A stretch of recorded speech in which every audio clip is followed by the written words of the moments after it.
Camp Facer.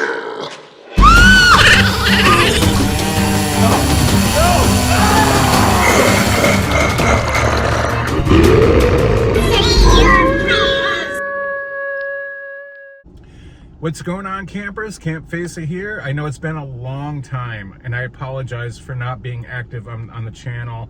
I've told you guys before, I got a lot going on, working my ass off, just life in general. But here I am. I felt it was appropriate to chime into the fans. I started these videos about Texas Chainsaw Massacre the game, and I'm gonna finish the video. If this is the last one. Maybe, maybe not.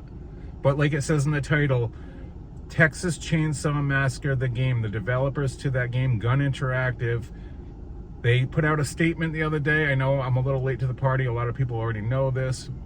All of you guys already know this, but I have to talk about it. Let me show you what they said, and then we'll continue. So I'm going to skip a lot of the statement because they talk about the passion they had behind the project and how much love and dedication they put into this game and how good it came out and all that.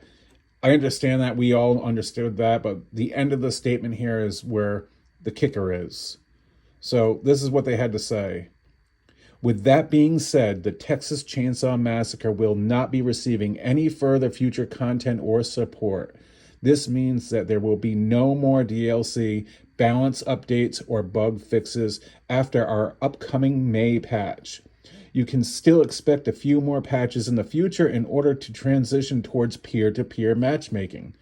The Texas Chainsaw Massacre will still be playable and is not being delisted from the storefronts. Our community team will continue to interact with our players as we continue to celebrate the Texas Chainsaw Massacre with all of you who love this game just as much as we do. As a creative studio, it's imperative to communicate that we've seen this vision through to the natural creative end. We are a scrappy group of horror heads and artists continuously working on bringing cinematic experiences to you all. We appreciate the folks who understand the vision we are bringing to the asymmetrical multiplayer horror space because let's face it, it may not be for everyone, but those who get it, those who have widened their gaming circles to play the Texas Chainsaw Massacre, those who have reveled in the terror, horror, and beauty of this world with their friends, keep us motivated and ready to continue to do what we do best. Make your favorite horror games. We wouldn't have it any other way. What's next for Gun? Stay tuned. Okay, that being said, I've always been a passionate follower of Gun Interactive when they were called Gun Media. When Friday the 13th the game started, before that it was called Summer Camp. I've always been behind Gun and standing true to what they say and help defend them a lot of the times with the complainers out there. And I was always a believer. And I want to say, like, I hope I still am. I mean, they're great guys and they are true horror fans, but they've been doing a lot of weird things lately that have just not really made sense. And I could say some reasons why I believe that Texas Chainsaw Massacre, the game, didn't really last. One being, a lot of people are going to hate this, especially the victim mains. They're going to be like, get good, skill issue. But the game design as a family member, the rush meta in this game, the way it was designed, there was no way to slow down the victims. They're always going to learn how to override the fucking family. There's always a way to, like, communicate and rush the maps. And the problem is there's new players coming into the game that want to play Leatherface or whatever, and they don't know what the hell's going on. And then all of a sudden the game's over in a minute.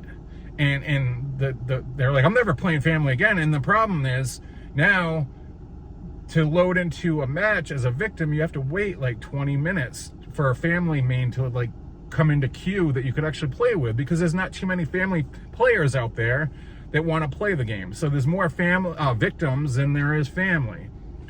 So the design of the game, I wish that Gun figured a way to make it more laid back like Friday was, where it didn't matter if you were a counselor or Jason, the matches lasted longer and it gave enough time for Jason to have fun and do some kills and catch people, and enough time for the counselors to repair vehicles and get out. It was like a half and half. Texas Chainsaw Massacre, it goes one way or the other, and it's over in a heartbeat, and it's not fun like that, and it kind of killed the game in a way. Now, I'm a family man, and I have played family with friends communicating, and we've dominated the victims. We crushed them because it's all about communication and knowing what to do, what not to do, and what to guard and what to protect. That's another thing. This game turned into, like, instead of like being a killer on the hunt and having fun and enjoying it and hunting them down, it's more like stress. It's like you're playing like a goalie in a hockey game. Like the game starts and you have to protect that exit. So it's kind of like if I go hunting for somebody, they're gonna be out the exit. I can't do that. You have to communicate and protect all the exits. And it turned into like that whole deal. I don't know. I enjoyed like the family house a lot as a victim and as a family, but gas station, I even like the slaughterhouse, but I didn't like the graveyard map at all. I didn't care for the mill map, and Nancy's house is kind of blah. I like the smaller maps.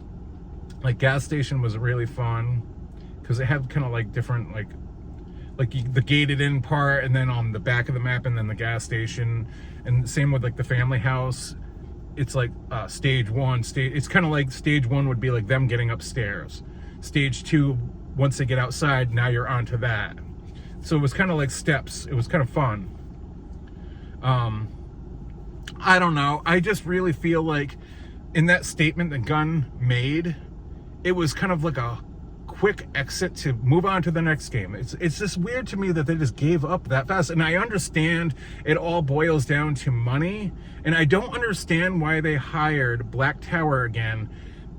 I mean, I get why they did, because they're probably cheaper, but you're talking communicating to somebody across to the UK, if that's where they're from. I think they're from the UK, right? But Black Tower couldn't handle all the work. It was obviously they were taking way too long and not getting things done on time or done the right way, that Gunn just couldn't deal with it.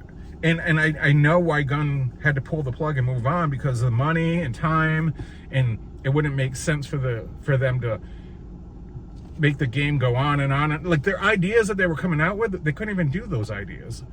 And correct me if I'm wrong, but I think one of the ideas that they were going to release was another map for the other mode, right? What was the name of that mode again? I can't remember. Brain fart. But they couldn't do that. They couldn't release was it hair packs? They couldn't release that. They couldn't release the new Leatherface that was supposed to be coming, another Leatherface version of Leatherface. They gave up on everything. They just said, we're done in that statement. And a lot of people are not happy with that, and I understand why. Because look what happened. Friday the 13th was out of their hands, out of their control. It was a lawsuit. They had to move on. I understood that.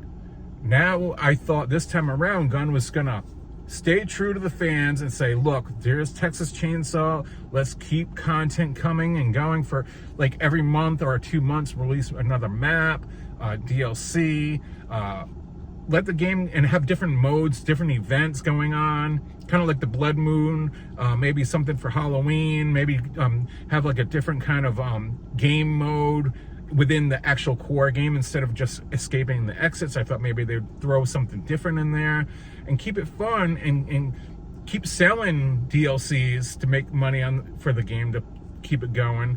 But instead, they just gave up because Black Tower couldn't handle something. I always said, I know Gunn's probably watching this, and they're probably like, Camp, come on, man. But they should have bagged Black Tower and hired somebody in the United States so that they could have somebody in their office developing the games behind a desk in their office where Wes could go behind them, pat them on the back, say, hey, I like this idea, I don't like this idea, let's do this, let's fix this bug. It's all right there. It might be a lot cheaper, and it'd be a hell of a lot faster. if they had in-house developers in their office. That would have saved the day, I'm guessing. If it's a Black Tower Studios problem with time and money, there's a lot of people, kids that develop games on PC, like the modders, that are amazing. Look at like the Friday the 13th modders, the modding that, like, they're doing all these Jason kills, like different skins and maps and the daytime map. And I don't know, I mean, I just think that there was a lot more that Gunn could have actually done to save Texas Chainsaw. But like I said, I understand why they had to stop the game, but I don't understand that they did it, and they did it in a fashion that was so cheap. Like, it's kind of like, in a way, cash grab, because they just sold all those, like, the content pass. I bought the content pass, a lot of people did, and all these new players are coming on PlayStation because of the PlayStation free month. What's it called? My God, I'm such a boomer. Oh, man. And then they rate that, and it's kind of like, oh, hey, sorry guys, we're done with the game. And then for them to say, we're coming out with another game, get ready for the next game, stay tuned. Oh my goodness. It was kind of like a kick in the butt. It's kind of like them saying, by saying stay tuned, like, we didn't do anything wrong here. Sorry for that. That sucks, but gotta buy our next game. Stay tuned. Gunn, don't be pissed at me. You have to look at it this way. If you want to keep going and keep the fans, you should have, I don't know, man. Fuck. Because that game was a good game. It was fun. It was cool, but it pissed me off, a lot of the rush meta. I had so many different ideas that they could have maybe changed it to work the game out, to make it better. I don't know. Anyways, there it is. Texas Chainsaw Massacre, the game, is completely done. There's no more content. It was fun while it lasted. I don't know if Gunn's going to be able to keep doing this anymore, because if they can't keep Texas Chainsaw alive, what other game are they going to be able to keep alive? It's crazy. And I know technically this is their second game, official game, that they fully worked on. It does suck, though. It does. Anyways, I hope you guys have been doing good, and that's it for the video. Make sure to like, subscribe if you have not already. I appreciate it. If you like things horror movie related, horror stuff, gaming and more, collectibles. I've been watching horror movies. I have things to talk about in the future. Camping season's coming up. Can't wait. I'm going to be back out in the woods doing some camping. Games. Hopefully there's some new horror games coming out that I would like to live stream. And that's another thing. I will be doing live streams once we get our place set up. We're still looking for a place. And when that situation comes and we get settled, I'll be back to live streaming at night, on weekends mostly. Probably just only on weekends. Probably Saturday nights I'll be doing live streams once a week. And occasional videos here and there. But anyways, that's it. Again, like, subscribe, and I will see you guys in the next video. And as always, campers, stay out of the woods.